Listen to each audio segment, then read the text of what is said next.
gives you better sex, increases your good cholesterol, gives you more friends, gives you more meaning, engagement, life satisfaction, and happiness.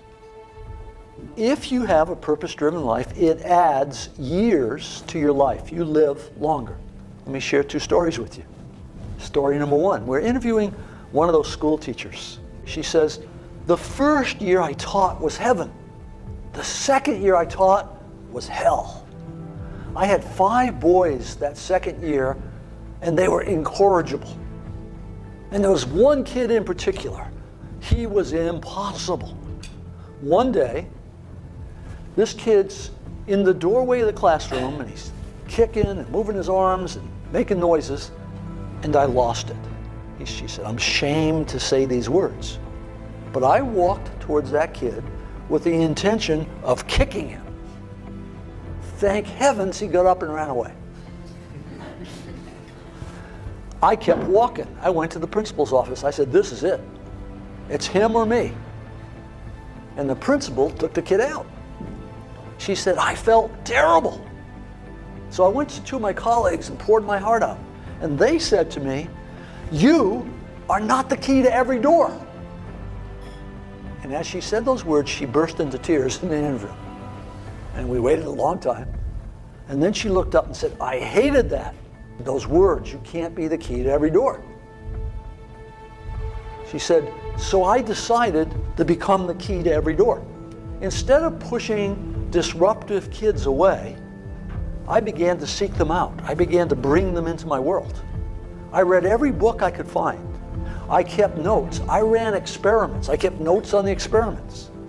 And then she kind of pulled herself up and said, today, I am the key to every door. When there's a disruptive, troubled kid in the school, they say, give her to Miss So-and-so. She seems to know what to do with them.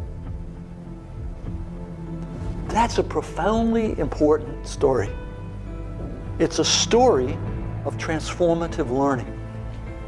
When I have a higher purpose, I find the energy and the courage to go outside my comfort zone. Now, the second story is a lot closer to home. I once had a daughter. She was single. She was living in Washington, D.C. She had reached that point in life where she said, there's not a good man left on the earth. And then she found one, and she got really excited. Relationship grew. And then one day our phone rang. She's talking to her mother, and I know what's going on. This guy just dumped her. This daughter is the firstborn child. Many firstborn children share a common characteristic. If they're miserable, they want you to be miserable too. Okay? And she said, I'm coming home this weekend. I thought, oh, no.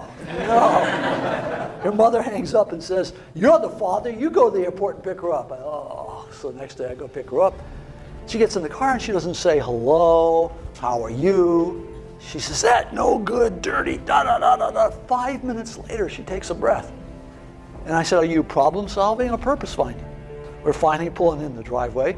She takes another breath. I say it again. She says, what are you talking about? And she said, this is the real world. I said, well, I think it applies to the real world. By then we're in the house. I pull out a sheet of paper out of my file, and it says, Robert Quinn, life statement. She looks at it, and then she grows kind of quiet. And she looks up and says, when you feel bad, you read this? I said, no. When I feel bad, I rewrite it. It's been rewritten hundreds of times. She said, yeah, I can hardly understand some of this stuff. I said, yeah, it's written to a customized audience, one person. Then the first miracle happened. She said, do you think I could write one of these? And I said, I'm sure you can. She went in the bedroom. For a day and a half, she worked on her life statement. The miracle was, I did not have to suffer during that day. Right? She got on the plane. She flew home to D.C. A couple days passed. I get an email. She said, he called me. Oh, this will be interesting. And she says, so I wrote him this letter. And I'm reading this letter that she's attached. It's incredibly vulnerable, open, honest. And then at the bottom it says, and my roommate said I can't give this to him. Now that's an interesting thing. Why can't we give this letter to this guy? You don't tell some guy that dumped you that, here's how you feel. And then she said, what my roommates don't understand is that what he thinks doesn't matter. Whoa, wait a minute. A few days ago, what he thought caused her life to shatter. Now she's saying, what he thinks doesn't matter. She's saying, this is who I really am. Didn't know this a while ago. Now I know it. It doesn't matter what other people think. You see, when you clarify your purpose, you take back your external locus of control where you worry about what other people think, and you take an internal locus. You don't become insensitive. You don't become rebellious. You become centered. You become powerful. Now here's the interesting thing. In the next few months, she began to be promoted. Her career turned. Why? This was a dating breakup. Why is her career taking off?